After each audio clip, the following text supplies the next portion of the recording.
નમસ્કાર દર્શક મિત્રો, હેલો સિટી કાર્યક્રમમાં આપનું સ્વાગત છે. મિત્રો, દિવાળી એટલે પ્રકાશનું પર્વ, ઘરની સાથે મનને અજવાળવાનું પર્વ.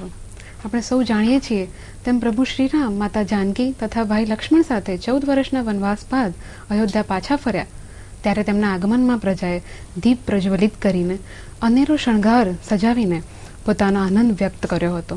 અને આમ આપણે દિવાળી ઉજવતા થયા. દિવાળી આપણે અલગ અલગ રીતે ઉજવતા હોઈએ છીએ, રંગોળી પૂરીને, લાઇટ્સ લગાવીને, ફટાકડા ફોડીને. આવી રીતે આપણી સાથે આજના કાર્યક્રમમાં જોડાયા છે Brigitta ma'am Christian, chief administrator of Apang Manav Mandal, અને તેમની સાથે આપણા મહેમાન છે સરલાબેન ત્રિવેદી, બ્લાઇન્ડ વુમન એસોસિએશનના સેક્રેટરી.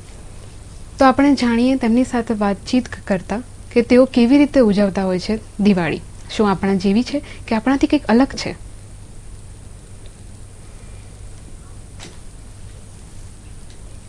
તો સરલાબેન તથા બ્રિજિતાબેન, તમે જણાવો કે તમે કેવી રીતે દિવાળી ઉજવતા હો છો. હું બ્રિજિતા ક્રિશ્ચન, અપંગ માનવ મંડળમાં ચીફ એડમિનિસ્ટ્રેટર છું. ઘણા વર્ષોથી હું આ સંસ્થા તથા તેના બાળકો સાથે જોડાયેલી છું. હું દર્શક મિત્રોને એવું જણાવવા માંગીશ કે અપંગ માનવ મંડળ એ ફિઝિકલી ડિસેબલ બાળકો માટે ચાલતી સંસ્થા છે. છેલ્લા 57 વર્ષથી આ સંસ્થા અપંગ બાળકો માટે કાર્ય કરે છે. તેમાં એક બીજું પણ યુનિટ છે જે માનસિક રીતે ક્ષતિગ્રસ્ત બાળકો માટે ચાલે છે, જેની અંદર લગભગ 35 થી 40 જેટલા માનસિક ક્ષતિગ્રસ્ત બાળકો છે તથા સંસ્થામાં 350 જેટલા દિવ્યાંગ બાળકો છે. આ બાળકો પણ આપણી જેમ જ દિવાળી ઉજવતા હોય છે. હું તમને એક એક્ઝામ્પલ આપીશ કે જેવી રીતે આપણો ક્યારેક કોઈક હાથ કે પગ ફ્રેક્ચર થઈ જાય તો આપણું મગજ એવી રીતે જ કાર્ય કરે છે કે આપણે કેવી રીતે આ ડિસેબિલિટી સાથે નિભાવવું. તો આ બાળકો તો આ જ ડિસેબિલિટી સાથે પેદા થયા છે, તો એ લોકો એ પ્રમાણે કાર્ય કરતા હોય છે. આપણી જેમ જ એ લોકો રંગોળી પણ પૂરતા હોય છે, ચિત્રો પણ દોરતા હોય છે, દીવા પણ બનાવતા હોય છે, પેપર બેગ્સ પણ બનાવતા હોય છે. હમણાં જ જ્યારે અમારી સ્કૂલનો છેલ્લો દિવસ હતો ત્યારે બાળકોએ લીલા પાનમાંથી તોરણ બનાવી અને ક્લાસરૂમ શણગારેલા, રંગોળી બનાવેલી અને ક્લાસબોર્ડ ઉપર અલગ અલગ પ્રકારના દિવાળી રિલેટેડ ચિત્રો દોરેલા. તો આ લોકો પોતપોતાની ડિસેબિલિટી પ્રમાણે, જેને હાથ નથી તેઓ પગ દ્વારા કાર્ય કરે છે, જેને પગ નથી એ લોકો હાથ દ્વારા કાર્ય કરે છે, અને જેને ઘણા બાળકો એવા પણ છે કે હાથ અને પગ બંને કાર્ય નથી કરતા તો એ લોકો પોતાના મોંમાં પીછી પકડી અને સુંદર સુંદર ચિત્રો બનાવતા હોય છે.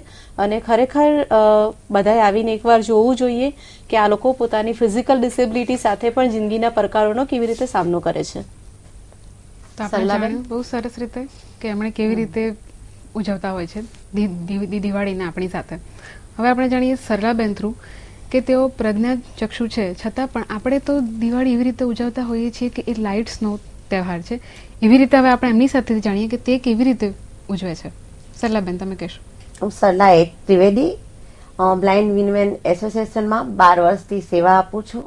અમારે ત્યાં 25 બહેનો કામ કરે છે. અમે જુદા જુદા પ્રકારના દીવાઓ બનાવી એમનું વેચાણ કરીએ છીએ. અને તમે પૂછો કે દિવાળી કઈ રીતે ઉજવે છે, તો પહેલી તો અમે ઘરની સાફ સફાઈ કરીએ છીએ, ઘરને સારી રીતે સજાવીએ છીએ અને જુદા જુદા પ્રકારની રંગોળી પૂરીએ છીએ. અને પછી અવનવા નાસ્તા બનાવી, દીપક પ્રગટાવી અને પરિવાર સાથે આનંદ મેળવી અમે દિવાળીની ઉજવણી કરીએ છીએ. તમે જાતે જ બનાવો છો નાસ્તા? હા, અમે નાસ્તા જાતે બનાવીએ છીએ. નાસ્તામાં અમે અવનવી વાનગી બનાવીએ છીએ, જાડી સેવ, ઝીણી સેવ, ચેવડો, મગસ, ઘૂઘરા, મઠિયા વગેરે વગેરે.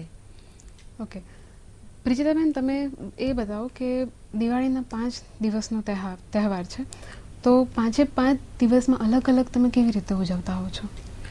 દિવાળીનો જે 5 દિવસનો તહેવાર છે એમાં જેવી રીતે આપણે ઉજવીએ છીએ સેમ એવી જ રીતે, ધારો કે ભાઈબીજનો તહેવાર છે તો જે આપણે ઉજવીએ છીએ તેવી જ રીતે આ દિવ્યાંગો પણ એકબીજાના ઘરે જતા આવતા હોય છે, નવા નવા કપડાં પહેરીને તહેવારની ઉજવણી કરતા હોય છે. અમારા કેમ્પસમાં અમે લોકો ઘણી બધી વાર ફટાકડા અને બધું પણ આ બાળકો સાથે ફોડાવતા હોય છે. છતાં અત્યારે તો વેકેશન છે, દરેક બાળકો તેમના ઘરે ગયેલા છે, એટલે કુટુંબ સાથે જેવી રીતે આપણે દિવાળી ઉજવીએ છીએ તેવી જ રીતે આ બાળકો પણ એમના મા બાપ સાથે, એમના સગાવાલા સાથે દિવાળી ઉજવતા હોય છે. Thank you. સરલાબેન, તમે કહો કે તમે ધનતેરસ, કાળી ચૌદસ એમ અલગ અલગ રીતે તમે કેવી રીતે ઉજવો છો? ધનતેરસના દિવસે સૌ પ્રથમ સવારે કંસાર કરી માતાજીને ધરાવીએ છીએ. સાંજે સંધ્યા તાણું થાય એટલે અમે ઘરેણાની પૂજા કરીએ છીએ, માતાજીની આરતી થાળ વગેરે કરી પંચામૃતથી બધા જ ઘરેણાનું પૂજન કરીએ છીએ અને એ રીતે અમે ઉજવણી કરીએ છીએ. પછી દીપક પ્રગટાવીએ છીએ. આ બધું કામ તમે જાતે જ જાતે કરતા હો કરીએ છો, છીએ. કોઈની મદદ વગર? બહુ મદદ સરસ વગર. વાત છે.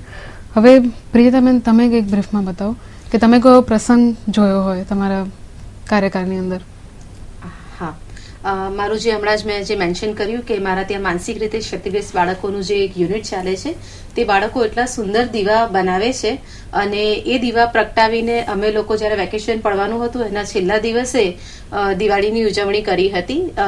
અને દિવાળી નિમિત્તે અમારા ઘણા બધા વોકેશનલ ટ્રેનિંગ યુનિટ્સ ચાલે છે, જેમાંથી એક છે ફેશન ડિઝાઇનિંગ યુનિટ. એની અંદર સ્ત્રીઓ અને બાળકો જે લોકો ફિઝિકલ ડિસેબલ છે એ લોકો ઝોલાસ, બટવા, રનર્સ, કોસ્ટર્સ, પડદા એવી દિવાળી રિલેટેડ ઘણી આઇટમ્સ બનાવતા હોય છે. અને દર વર્ષે અમે લોકો બિયોન્ડ ગેલેરીમાં 2 દિવસનો સેલ રાખીએ છીએ, જેની અંદર આ દિવાળી રિલેટેડ આઇટમ જે આ બાળકોએ બનાવી છે એનું સેલિંગ થતું હોય છે. અને આ વર્ષે પણ લગભગ 2 લાખ જેટલી કિંમતની વસ્તુઓનું સેલિંગ થયું હતું. એટલે આની અંદર સૌથી સુંદર બાબત એ છે કે આ બધી વસ્તુઓ જે આ બાળકો બનાવે છે નોર્મલ લોકો કરતા પણ ઘણી સારી કારીગરી સાથે બનાવે છે અને એમાંથી જે ઇન્કમ થાય છે તે આ જ બાળકોને એઝ અ સ્ટાઇપેન્ડ આપવામાં આવે છે. એટલે બાળકો પોતાની દિવાળી તો રોશન કરે જ છે, પણ આ જે એમની આવક થાય છે એ લોકો ઘરે લઈ જાય છે અને આ પ્રકારે એ લોકો એમના કુટુંબની દિવાળી પણ રોશન કરે છે, જે ખરેખર એક ઉદાહરણરૂપ બાબત છે. જી, ખૂબ સરસ વાત છે. સલાહબેન, તમે જણાવશો કે તમે આવી રીતે કોઈ વેચાણ કરતા હો, તમે કોઈ કામ કરતા હો એવી રીતે? હા, અમારું જે આ વિમેન્સમાં અમારે જે ચાલે છે એમાં 25 બહેનો કામ કરે છે. જેમાં વિજિતાબેને વાત કરી કે દીવાઓનું વેચાણ થાય છે, એવી રીતે અમારે પણ જુદા જુદા કલરિંગ દીવાઓનું વેચાણ કરીએ છીએ. આપણે અમદાવાદ હાટમાં પણ અમે 2 દિવસ સ્ટોલ નાખી દીવાઓનું સરસ વેચાણ કર્યું હતું અને ચોકલેટ્સ બનાવીને પણ વેચાણ કર્યું છે. ખૂબ સરસ.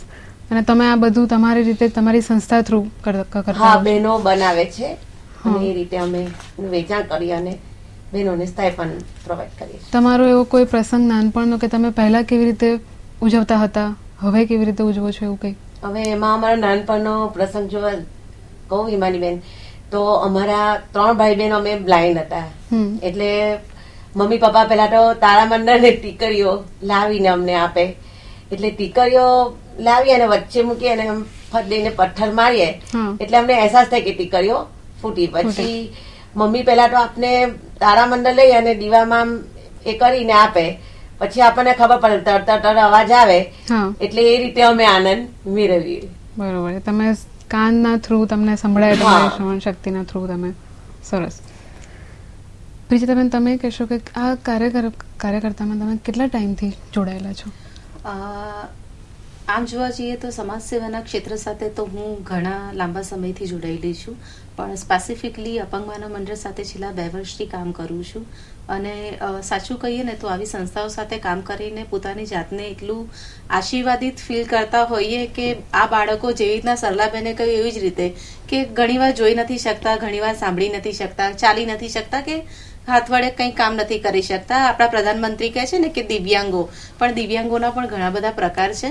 પણ આ બાળકોને જ્યારે આટલી નાની નાની વસ્તુઓમાંથી એટલી મોટી મોટી ખુશીઓ શોધતા આપણે જોઈએ ને તો એટલો બધો આનંદ આવે અને ખરેખર ઈશ્વરનો આભાર માનવાનું મન થાય કે એવા ક્ષેત્રમાં આપણને મૂક્યા છે જ્યાં આપણે કામની સાથે સાથે સેવા પણ અને આવું પુણ્યનું કામ કરવાનો લાવો પણ લઈ શકીએ છીએ. બહુ સરસ.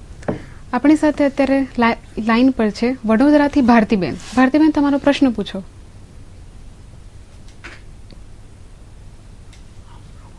બોલો ભારતીબેન, બોલો. હા બોલો, તમારો પ્રશ્ન પૂછો. મારે પ્રશ્ન નહીં, આ બેનનું મેં જયારે સાંભળ્યું કે જે સંસ્થાઓમાં બધું શીખવાડે છે જી, એ રીતે હું પણ અત્યારે વડોદરામાં સંસ્થા એટલે બધી ઘણી બધી સંસ્થાઓ સાથે સંકળાયેલી છું પોતે પણ, અને હું પણ આ રીતે બધી લેડીઝોને અને બધા ભાઈ બ્લાઇન્ડ છે, જેમ કે ડિફેન્ડમ છે, બ્લાઇન્ડ છે, દિવ્યાંગ છે, આ બધા ભાઈ બહેનોને અમે લોકો પણ અનેક બધી વિવિધતા બધી વસ્તુઓ શીખવાડીએ છીએ. જેમ કે પહેલા તો ક્રિકેટ હતો જમાનો, અત્યારે તો બધું થોડું ઓછું થઈ ગયું છે. તો આ બધી માં પણ અમે બધાને શીખવાડીએ અને એ લોકોના સ્ટોર રાખીએ છીએ અને એમને પણ કઈ બેરોજગારી મળે એ રીતના બધા પ્રયત્ન કરીએ છીએ. ઓકે, તમારો પ્રશ્ન શું છે? આવી રીતે એટલે બસ એટલે આ બેનનું મને આ જે બધું સાંભળીને એટલે બસ મને આમ બહુ ખુશી થઈ. એટલે મને એમ થયું કે લાઈક હું પણ કંઈક મારી પોતાની આ વાત કરું એમ. જી ખૂબ ખૂબ આભાર તમારો ભારતીબેન તમારી સાથે જોડાવા માટે. તો આપણે જેમ વાત કરી તેમ આવી રીતે બધી જગ્યાએ કંઈકનું કંઈક ચાલતું હોય છે. લગભગ બધી જગ્યાએ કંઈક ને કંઈક ચાલતું જ હોય છે. સલાબેન, તમે કહેશો કે તમે આમાં શું નવું જ જોતા હો છો? તમે દર વર્ષે કંઈક નવું એડ કરતા હો? પહેલા તો અમારે આ પ્રોજેક્ટ હતો જે હિમાનીબેન, તો દીવાની જે ડિબેટો બનાવવાનો અમારો પ્રોજેક્ટ થી અમે આ મંડળ અમારું ચાલુ કરેલું. પછી ધીમે ધીમે અમે આ બધું સિઝનેબલ અમારો જે બિઝનેસ ચાલુ કર્યો કે અવનવા બધા મુખવાસ બનાવીએ. પછી અમારો રોજિંદો નાસ્તો બનાવીએ છીએ અમે, ગરમ નાસ્તો જે અંજન મંડળના કર્મચારીઓ પ્રોવાઈડ કરે છે. અને તમારા જેવા પણ કોઈ ઓર્ડર આપે તો અમે 150 થી 200 કે 500 ડીશનો ઓર્ડર લઈને પણ અમે ગરમ નાસ્તાનો ઓર્ડર પૂરો કરીએ છીએ. પછી ચોકલેટ્સ તો બનાવીએ છીએ અને રક્ષાબંધનમાં અમે રાખડી બનાવીએ છીએ. પછી નવરાત્રમાં દાંડિયા ડેકોરેટ કરીને એમનું પણ વેચાણ કરીએ છીએ. એવું અવનવું કંઈ ઉમેરતા રહીએ છીએ અમે. સરસ. હિમાનીબેન, આની અંદર એવું છે, હું તમને એવું કહીશ કે તમે જે હમણાં મને કહ્યું કે લગભગ દરેક જગ્યાએ કંઈક ને કંઈક ચાલતું હોય છે. આ કંઈક ને કંઈક ચલાવવા પાછળનો આશય એવો હોય છે કે આ બાળકો બેઝિકલી દિવ્યાંગ છે, એટલે કોઈક ને કોઈક ખોડખાપણ સાથે એ લોકો જિંદગી સાથે સ્ટ્રગલ કરી રહ્યા છે. તો જ્યારે એ લોકોનું ભણવાનું પતે છે, લાઈક અમારા ત્યાં પણ 1 થી 12ની શાળા છે, એ પછી એ લોકો કોલેજમાં પણ એડમિશન લે છે. પણ નોર્મલી એ લોકો વિલેજીસમાંથી આવતા હોય છે અથવા પેરીફેરી ઓફ અમદાવાદ. તો જ્યારે એ લોકો એમનું એજ્યુકેશન પૂરા કરીને એમના ગામમાં જાય છે, બિકોઝ આ લોકો માટે આપણી જેમ કોર્પોરેટમાં સેટ થવાની શક્યતા ઘણી ઓછી રહેલી છે. એસ જ એમને ટ્રાન્સપોર્ટેશનમાં કે મોબિલાઇઝેશનમાં ક્યાંક ને ક્યાંક પ્રોબ્લેમ્સ આવતા હોય છે. તો અમારા જેવી સંસ્થાઓ એ લોકોને એવી રીતે ટ્રેન કરવાનો ટ્રાય કરે છે કે એ લોકો કંઈક એવું શીખે. Vocational training units in such of a લોકો એમના ઘરે બેસીને પણ એવું કંઈક ઉત્પાદન કરી શકે કે જ્યારે લોકો એમના ઘરે પાછા જાય છે અથવા સોસાયટીમાં સેટલ થવાની વાત આવે છે ત્યારે ઘર ઉપર કે પરિવાર પર બોજ ના બની જાય અને પોતાની રીતે પોતાનું કામ કરીને પોતાનું ગુજરાન ચલાવી શકે. એટલા માટે સમયની સાથે અમે પણ બદલાતા રહીએ છીએ. જેવી રીતે એમણે કહ્યું કે પહેલા દીવાની દિવેટો બનાવતા હતા, હવે મીણવાળા કોડિયા બનાવે છે. ક્યાંક કમ્પ્યુટર હાર્ડવેરનું કામ ચાલતું હોય છે. પહેલા સિલાઈ મશીનના યુનિટ્સ ચાલતા હતા બધે, હવે ફેશન ડિઝાઇનિંગ યુનિટ્સ ચાલે છે. સો દેટ એવરીવેર કોઈક ને કોઈક એવો પ્રયત્ન કરતું હોય છે કે અમને કંઈક એવું શીખવાડવામાં આવે કે જિંદગીમાં પગભર બની શકે અને કોઈના પર ડિપેન્ડન્ટ ના રહે. વિજિતાબેન ની વાત ઉપરથી મને પણ એક વાત યાદ આવે કે જીવનમાં હું બાળપણમાં મને એક લાગતું હતું કે અમે બ્લાઇન્ડો કઈ જ નથી. પછી ધીમે ધીમે મને એમ ગાવાનો વધારે શોખ. પછી મમ્મી પપ્પા સંસ્થામાં આવ્યા, જોયું, પછી મને વાત કરી કે સલા ત્યાં સરસ સંગીત શીખવાડે છે. પછી મેં જીદ કરી કે મારે જવું છે, જાણવું છે, જોવું છે. પછીથી મમ્મી પપ્પાએ મારો દાખલો કઢાવ્યો, સિવિલ સર્ટી કઢાવ્યું અને 15 દિવસમાં હું અહીંયા અનકન્યામાં અભ્યાસ કરવા આવી. અને ત્યાં મને ટીચરોનો અને બધાનો સાથ સહકાર સારો મળ્યો અને હું ભણી, સંગીત શીખી અને પછી મારું મેરેજ પણ સંસ્થામાંથી જ કરાયું. તો અત્યારે મારા હસબન્ડ મને સારો સાથ સહકાર આપે છે અને હું ખૂબ આગળ વધી રહી છું. જી, ધન્યવાદ તમારો. ચર્ચા આપણે ચાલુ રાખીશું. અત્યારે સમય છે એક નાનકડા વિરામનો.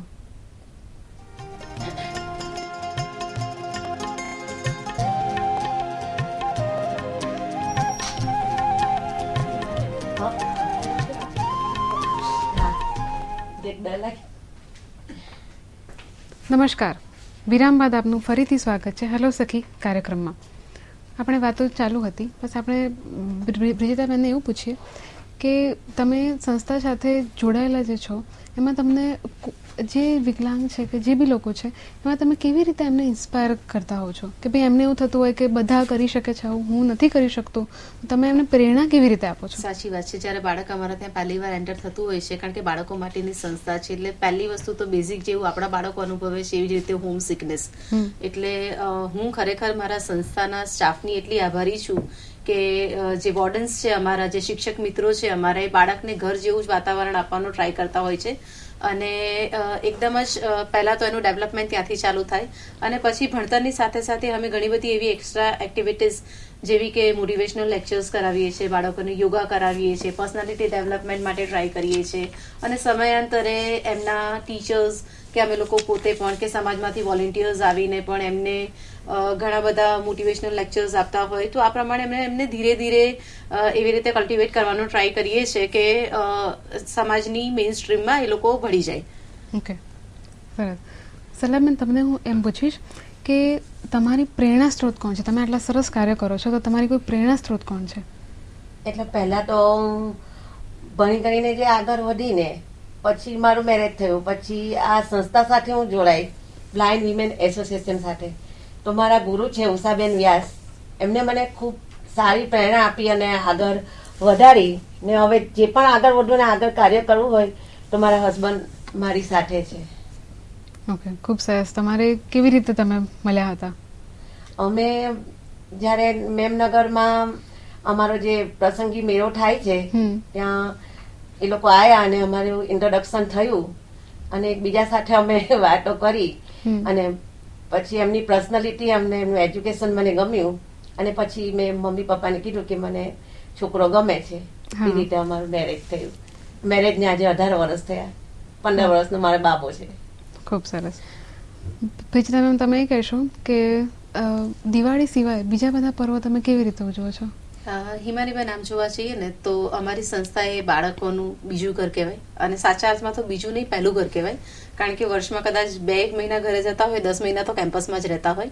એટલે અમે લગભગ એવા બધા જ પ્રયત્નો કરીએ છીએ કે બાળકને ક્યાંય પણ હોમસિકનેસ ના લાગે અથવા તો એવું ના લાગે કે અમે કંઈ સેલિબ્રેશન નથી કરી શકતા.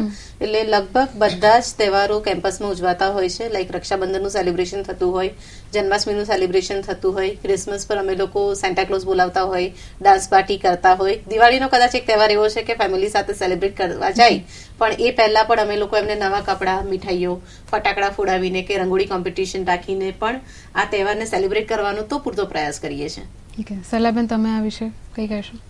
એટલે જેમ આ બ્રિજિતાબેને કીધું એમ અમે નવરાત્રામાં ગરબા કોમ્પિટિશન કરીએ છીએ અને એમાં ગ્રુપ વાઇઝ અમે કે નાનું ગ્રુપ, મોટું ગ્રુપ એ કરીએ અને બહેનોને પ્રોત્સાહિત કરી અને ગરબામાં પહેલો, બીજો, ત્રીજો નંબર આપી અને ઇનામ આપીએ છીએ અને એ રીતે અમે બહેનોની શક્તિને આગળ લાવીએ છીએ. એના સિવાય કોઈ બીજા ફેસ્ટિવલ? રક્ષાબંધન પણ અમે કરીએ છીએ કે જેમાં રાખડી બનાવી એનું ખૂબ સારા પ્રમાણમાં વેચાણ કરીએ છીએ. જુદા જુદા મોટીવાળી, ડાયમંડવાળી રાખડી બનાવી, નાના નાના ગોટાઓ એ બનાવીને પણ એનું વેચાણ કરી અને ખૂબ સારી કમાણી પણ થાય છે બહેનોને અને આનંદ પણ મળે છે. ઓકે. પ્રીતિતાબેન, તમે એમ કહેશો કે આ બધા પર્વો તમે સમજાયા કે આ રીતે તમે ઉજવો છો. બીજું કે આમાં તમને સમાજ શું સહાય કરે છે? તમને કેવી રીતે મદદરૂપ થાય છે? સમાજની સહાય તો એવી રીતે મળે છે કે one is in terms of donation. અત્યારે સાચું કહું તો સમાજની અવેરનેસ એટલી બધી છે આવા દિવ્યાંગો માટેની કે આવા બાળકો માટેની. ઘણા બાળકો અનાથ પણ હોય છે, વૃદ્ધાશ્રમો માટેની. એટલે in terms of social services સમાજમાં અત્યારે બહુ જ અવેરનેસ છે. ઘણા બાળકો, મેં જે કહ્યું કે જે લોકો કેપેબલ છે એ લોકો ડોનેશન આપતા હોય, બાકી જે લોકો હજી બાળકોમાં પણ એટલી અવેરનેસ છે કે જે લોકો કોલેજ સ્ટુડન્ટ્સ છે એ લોકો વોલેન્ટિયરિંગ કરતા હોય. એમના કોલેજના અવર્સ પછી આ લોકોને આવીને ટ્યુશન્સ લેતા હોય એ લોકોના, કે એમની અલગ અલગ સ્કિલ્સ હોય, લાઈક મ્યુઝિક હોય, સિંગિંગ હોય, તો એ પણ આ બાળકોને આવીને શીખવાડતા હોય. અત્યારે મારા ત્યાં અમુક બાળકો આવે છે, એ આ લોકોને મ્યુઝિક શીખવાડી રહ્યા છે, સિંગિંગ શીખવાડી રહ્યા છે અને મે બી ઇન ડિસેમ્બર અમે લોકો પોતાનું ડિસેબિલિટી બેન્ડ લોન્ચ કરવા જઈ રહ્યા છે. એ કદાચ આ સમાજની સહાયતાથી. ત્રીજી એક વસ્તુ છે કોર્પોરેટ્સનો પણ એટલો જ સહાય છે. એ લોકો પણ અમને ટાઈમ બાય ટાઈમ પૂછતા હોય કે અમે આ બાળકોને રોજગારી આપવામાં કેવી રીતે મદદરૂપ થઈ શકીએ. તો લગભગ વર્ષમાં એકાદ વાર આ લોકોનું જ્યારે સ્કૂલિંગ કે ગ્રેજ્યુએશન પૂરું થવાનું હોય ત્યારે અમે લોકો જોબ ફેર હેલ્પ કરતા હોઈએ. એટલે આવી અલગ અલગ રીતે સમાજ ખરેખર ઘણી સહાય કરી રહ્યો છે. ઓકે. સલાહબેન, તમે કેવી રીતે ફરજ બજાવતા હો છો? અમારી ફરજો અમે બ્લાઇન્ડ બહેનોને જે કમાતી ના હોય, અમુક જે 85 થી 90 બહેનો અમારી એવી છે કે જેને આવક ઓછી છે, એને અમે આ ડોનેશન દ્વારા પછી આ જે બનાવેલી વસ્તુઓનું વેચાણ થાય એમાંથી અમારું મંડળ ઇન્ડિવિજ્યુઅલ છે, અંજન મંડળના નેજા હેઠળ કામ કરે છે. સરકારી ગ્રાન્ટ કોઈ અમને મળતી નથી. એટલે અમે ડોનેશન દ્વારા કામ કરીએ છીએ અને એમાંથી ડોનેશન દ્વારા ભેગું કરી એ લોકોને દવાઓ, એ લોકોના બાળકોની ફી અને કપડાં, અનાજ વગેરે અમે પૂરું પાડીએ છીએ બહેનોને. એના સિવાય કોઈ વેચાણ કે એવું કંઈ કરતા હો જેનું તમને સારો અનુભવ થયો હોય? હા, વેચાણ અમે આ સારામાં સારું, તમે જે નાસ્તાની જે વાત કરી મેં, એનું અમે બહુ સારો અનુભવ કર્યો છે કે જેમાંથી અમને સારો પ્રોફિટ થાય છે. અને ચોકલેટ્સ બનાવીએ છીએ એમાં પણ અમને સારો પ્રોફિટ થાય છે. અને દિવાળીના દીવા પણ અમે લગભગ 40-45,000ના દીવાનું વેચાણ કર્યું છે. દર વખતે કંઈક નવું એડ કરતા હો છો તમે? હા, નવું આ ચોકલેટ્સ તો ને દીવા તો ચાલતા હતા, પણ આ વખતે અમે થોડા કલરિંગ દીવાઓ લીધા કે જે કોળિયા લે અને એને બહેનોએ કલર કર્યા, એની અંદર વેક્સ ભરી અને જરી નાખી અને એ રીતે વેચાણ કર્યું. ઓકે, ખૂબ સરસ.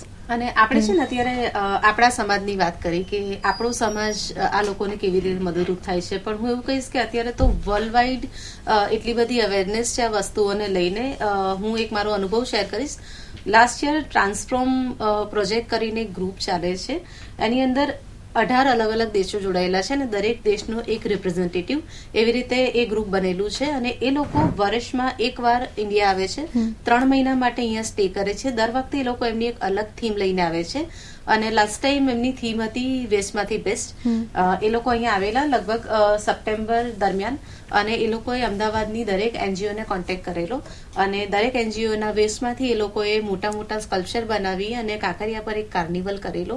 એટલે આવા તો તમને નંબર ઓફ ઉદાહરણ મળે. હમણાં જ મને એક ડોનર મળેલા, એ ન્યુયોર્કથી આવ્યા છે, સિંગલ છે, અંકલ એકલા રહે છે, 71 વર્ષના, અને એમણે પણ મને એવું કહ્યું કે બેન હું 2 મહિના પછી યુએસ પાછો જઈશ, તો તમે મારી પાસેથી શું આશા રાખો છો કે હું ત્યાં જઈને એવું શું કરી શકું કે આ લોકોને કંઈક કામમાં આવે. એટલે we can give you a number of example. કદાચ અત્યારે પ્રોમ્પ્ટ યાદ ના આવે, પણ વર્લ્ડ વાઇડ એટલી બધી અવેરનેસ છે અને ખરેખર બહુ જ સારું કહેવાય કે લોકો આ દિશામાં વિચારતા થયા છે. ખૂબ સરસ. તમે એવું કંઈ બીજું જણાવશો અમારા મિત્રોને કે તમે ફ્યુચરમાં શું કંઈક એડ કરવાનો પ્લાન કરો છો? શું કંઈક વધારે કરવાનો પ્લાન કરો છો? મેં જેવી રીતે કહ્યું રીતના કે સમય સાથે બદલાતા રહેવું પડે છે, તો અત્યારે અમારા ત્યાં જે ચાલી રહ્યું છે that is we are into printing, fashion designing, bakery unit ચાલે છે અને કમ્પ્યુટર સોફ્ટવેરના અત્યારે કોર્સીસ ચાલે છે. પણ ઇન ફ્યુચર અમારું એવું પ્લાનિંગ છે કે અમે લોકો કમ્પ્યુટર હાર્ડવેરના પણ ક્લાસીસ કરી શકીએ. અત્યારે મોબાઈલનો જમાનો છે તો મોબાઈલ રિપેરિંગના ક્લાસીસ ચાલુ કરી શકાય અમારા બાળકો માટે, એવું અમારું પ્લાનિંગ છે. પ્લસ ગુજરાતી મીડિયમની સ્કૂલ અત્યારે અમારી રન થઈ રહી છે. એસ જ મેં જેવું કહ્યું એવી રીતે કે આ બાળકો વિલેજીસમાંથી આવતા હોય છે તો ઇંગ્લિશ સાથે એટલા બધા વેલવર્સ નથી હોતા, પણ અમારો નજીકના ભવિષ્યમાં એક એવો પણ પ્રયત્ન રહેશે કે ઇંગ્લિશ સ્પીકિંગ અને પર્સનાલિટી ડેવલપમેન્ટના ક્લાસીસ આ લોકો માટે ચાલુ કરી શકાય, તો આગળ જતાં એમને નોકરી માટેની જે તકો મળે છે એમાં સર્વાઈવ થવામાં એમને ક્યાંય કોઈ મુશ્કેલી ના નડે. ઓકે, ખૂબ સરસ વાત છે. સલાબેન, એમ પૂછીશું કે સલાબેન, તમને કંઈક સિસ્ટમમાં કંઈક સુધારો લાવવો હોય, સમાજને કંઈક કહેવું હોય તો તમે શું કહેશો? સિસ્ટમમાં તો સુધાર લાવવાનો આપણે હિમાનીબેન કે સમાજને બસ હું એ જ કહેવા માંગુ છું કે આપણે ડીપની સાથે ડીપ પ્રગટાવી બ્લાઇન્ડોને થોડી હેલ્પ કરતા રહે, માર્ગદર્શન મેળવતા રહે, એવી હું આશા રાખું. જી, ધન્યવાદ. ચર્ચા ચાલુ રહેવાની છે. આપણે એક લઈએ નાનકડો વિરામ.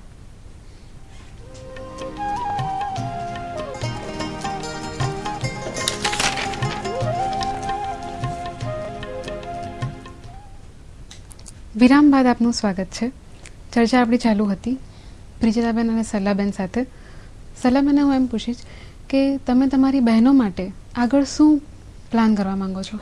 હવે આગળનો પ્લાન હિમાનીબેન અમારો એવો છે કે બહેનો માટે અમારે ખાખરા પ્રોજેક્ટ ચાલુ કરવાનો છે અને એ પ્રોજેક્ટની સાથે સાથે આ લગ્નગાળો આવી રહ્યો છે એટલે અમે ડેકોરેટિવ થાળી અને પેલા જે લોટા બનાવે છે શ્રીફળ પર જે સ્ટોન બનાવીને કરી, એ 2 પ્રોજેક્ટ અમારે ચાલુ કરવાની અત્યારે એ છે.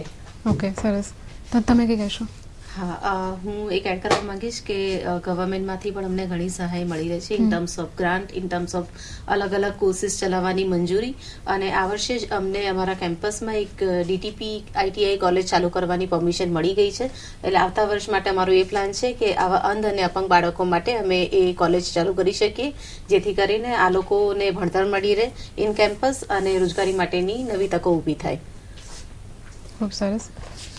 મેમ, તમે જણાવો કે તમારા કોઈ એક્સપિરિયન્સમાં એવો કોઈ અનુભવ થયો હોય કે જે તમને યાદ રહી ગયો હોય. સલાબેન, મારો એક્સપિરિયન્સમાં અનુભવ બસ એવો જ થયો કે જે હું આગળ વધી, મને એવી તમન્ના નથી કે હું આટલી આગળ વધીશ અને આ ખુરશી મને મળશે કે હું જોબ કરીશ. 9 વર્ષ તો મેં સંગીત ટીચર તરીકે જોબ કરી અને અત્યારે હું ખૂબ જ આગળ વધી રહી છું, એટલે મને ખૂબ જ આનંદ છે કે મારી જેમ જ પણ મારી બહેનો પણ આગળ વધે અને એ લોકોનું નામ આગળ વધારે. કોઈ પ્રોજેક્ટ એવું કે જેની પર તમે કામ કરતા હોવ, કરવા માંગતા હો, એનું કંઈ? પ્રોજેક્ટમાં તો અત્યારે અમે બસ આ જુદા જુદા નાસ્તાઓ બનાવીએ છીએ ને એનો પ્રોજેક્ટમાં આગળ વધે એવું ઈચ્છું છું. તમારું એવું કંઈ પ્લાન? મારું એક એવું સપનું છે કે આ બાળકોને સ્પોર્ટ્સમાં પણ થોડીક તાલીમ મળવી જોઈએ, કારણ કે જેવી રીતે આપણું ખેલ મહાકુંભ થતું હોય છે કે ઓલિમ્પિક થતું હોય છે, એવી જ રીતે આ બાળકો માટે સ્પેશિયલ ખેલ મહાકુંભ થતું હોય છે અને પેરા ઓલિમ્પિક પણ ચાલતું હોય છે, અને જેમાં બાળકો ઘણું સારું પરફોર્મ કરતા હોય છે. તો અમારો એક એવો વિચાર છે કે અમે લોકો દિવ્યાંગો માટે એક સ્પેશિયલ સ્પોર્ટ્સ એકેડેમી બનાવવા માંગીએ છીએ, જેની અંદર આ લોકોને પૂરતી તાલીમ મળી રહે અને નેશનલ લેવલ પર એ લોકો ભારતનું નામ રોશન કરી શકે. Thank you. મેમ, તમે કઈ કહેશો? સલાહબેન, હા, કાર્યક્રમનું કોઈ તમે વિચાર્યું હોય આવી રીતે નેશનલ લેવલ પર, ગુજરાતના લેવલ પર? રમત ગમત આ ખેલ મહાકુંભમાં પણ અમારી બહેનો ભાગ લે છે. એમાં પણ ગોળા ફેંક અને ચક્ર ફેંકમાં અમારી બહેનોનો પહેલો બીજો નંબર આવ્યો હતો, અને અમારી બેન એવી રીતના વળી એમ આગળ વધે આવી રમત ગમતમાં એવું અમે ઈચ્છીએ છીએ. રમત ગમતની બાબતે તમને હું પૂછીશ કે તમે એવું કંઈ તમારા કોઈ સ્ટુડન્ટ આવી રીતે ગયા હોય, જીતીને આવ્યા હોય? યસ, અમારા ઘણા બધા સ્ટુડન્ટો આવી રીતે પેરા ઓલિમ્પિકમાં અને સ્પેશિયલ ખેલ મહાકુંભમાં ભાગ લેતા હોય છે. અને લાસ્ટ યર જ અમારી ગોદાવરી કરીને એક સ્ટુડન્ટ છે જેણે નેશનલ લેવલ ઉપર 2nd રેન્ક પ્રાપ્ત કર્યો હતો, અને આ વખતે પણ રમતો બસ જસ્ટ ચાલુ જ થઈ છે, ફર્સ્ટ લેવલ ચાલુ થઈ ગયું છે.